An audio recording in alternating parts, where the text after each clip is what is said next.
I ran into this last week. Here's what fixed it for me.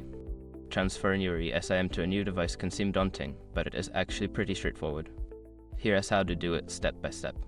Step 1. Check compatibility. Ensure your new device supports ESIM and is compatible with Metro.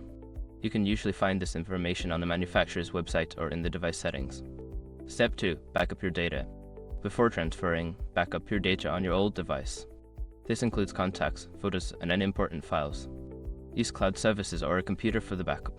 Step 3. Access Metro app. Download and open the Metro app on your new device.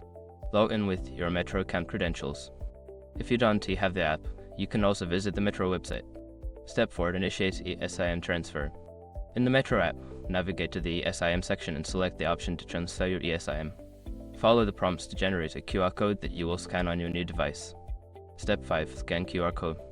On your new device, go to the cellular settings and select the option to add a cellular plan. Use your camera to scan the QR code generated in a previous step. Confirm the setup and you'll be good to go.